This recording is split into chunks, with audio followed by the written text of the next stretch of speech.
ও ইমাম সাহেব, আপনাকে অনুরোধ করে বলে যাচ্ছি, কালকে জুমার খুতবায় উঠে উচ্চ স্বরে জোরালো কণ্ঠে বলেন, যারা 5 ওয়াক্ত সালাত আদায় করে না তাদের জানাজায় উপস্থিত হব না।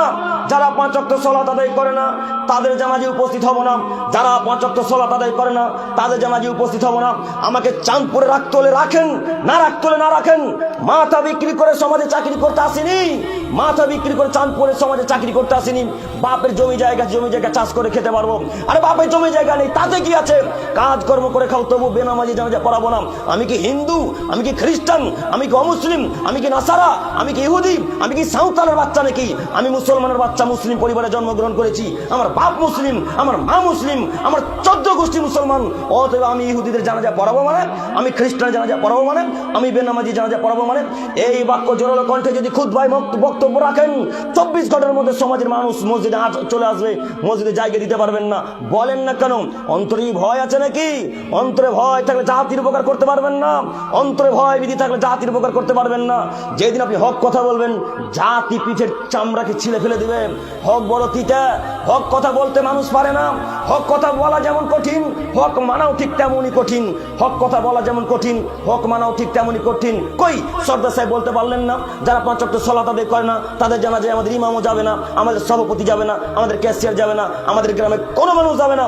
সর্দারকে বলতে হবে, ইমাম সাহেবকে বলতে হবে, মাথা বিক্রি করে সমাজে চাকরি করতে আসিনি, মাথা বিক্রি করে সমাজে চাকরি করতে আসিনি। পৃথিবী সৃষ্টির 50,000 বছর পূর্বে মহান আল্লাহ তাআলা মানুষের ভাগ্য লিখেছেন।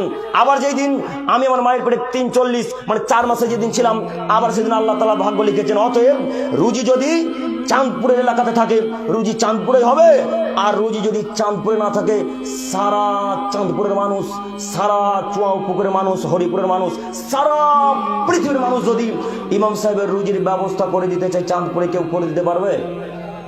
কথা বলেন, কেউ করে দিতে পারবে? কেউ পারবে না। এই নীতিতে বক্তব্য রাখতে হবে। এখন যদি আপনি মনে করেন বক্তব্য ভয় করে বক্তব্য রাখেন, যে এই বক্তব্য রাখলেই তো আমার ইমাম ভাতাও যাবে, আমার সব কিছুই যাবে, তাহলে জাতির উপকার হবে না। অন্তরে ভয় ভীতি থাকবে না যার, সেই জাতির উপকার করতে পারে। অন্তরে ভয় ভীতি থাকবে না যার, সেই জাতির উপকার করতে পারে। অন্তরে ভয় ভীতি থাকবে না যার, সেই জাতির উপকার করতে পারবে। সর্দার যেদিন বলে দিতে পারবে যে 5 ওয়াক্ত যারা সালাত আদায় করে না তাদের জানাজায় উপস্থিত হব না, আমরাও হব না। এখন যদি সর্দার এইভাবে এখানে মঞ্চে এসে বলে, তখন এই গ্রামের মানুষ বলবে, ও সর্দার সাহেব, আপনিও তো সালাত আদায় করেন না। হ্যাঁ, কথা ভুল হলো? এখন যদি সভাপতি সাহেব বলে যে সর্দার, যারা গ্রামের মানুষ সালাত আদায় করে না তাদের জানাজায় আমরা উপস্থিত হব না, তো গ্রামের মানুষ বলবো, সভাপতি সাহেব, আপনিও তো সালাত আদায় করেন না। এই জন্য সর্দার বলছে, আমিও ঠিক তোমরাও ঠিক, এইভাবেই চলো। এমন করে খাবি কতদিন, বলে মালে যাই যতদিন, চল এইভাবেই চলো। আর ইমাম সাহেব তো ভয়ে বলে না, চাকরি চলে যাবে, ইমাম ভাতাটাও কেটে দেবে। এরা এত বদ মানুষ, এরা এত বদ মানুষ, অশিক্ষিত মানুষ, ইমাম ভাতাটাও কেটে দেবে। এই জন্য আপনাকে বলেছিলাম, যারা সমাজের অশিক্ষিত বেহায়া তাদেরকে সর্দার করিয়েন না। এই জন্য আপনাকে বলেছিলাম, যারা সমাজের অশিক্ষিত মানুষ তাদেরকে সর্দার করিয়েন না। করলেন কেন? ওই যে রাসূলের বাণী মুখস্থ নেই, ওই যে রাসূলের বাণী মনে নেই।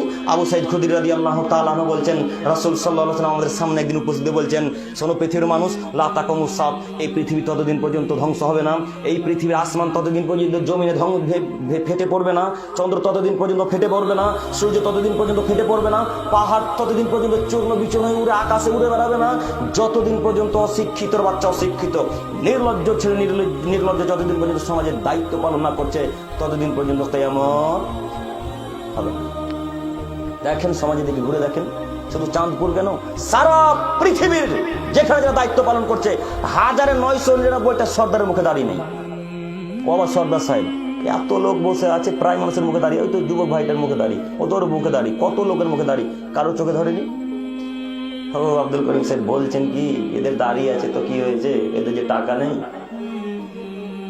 ওর যে টাকা আছে ওকে দায়িত্ব দিতে হবে, তাই না? কথা বলে না গো, ভয় লাগছে আপনাদেরকে? চেয়ারে আমি আছি গো, চেয়ারে কে বসে আছে? আমি মানলে আমাকে মারবে, আপনাদেরকে মারবে কি? তো কথা বলেন না কেন? এতগুলা মানুষের মুখে দাঁড়িয়ে আছে, কারোর চোখে পড়লো না। ওই যার টাকা আছে তাকেই দায়িত্ব দিতে হবে। যার টাকা আছে সে মসজিদে গেট কোন দিকে আছে তাই চিনে না।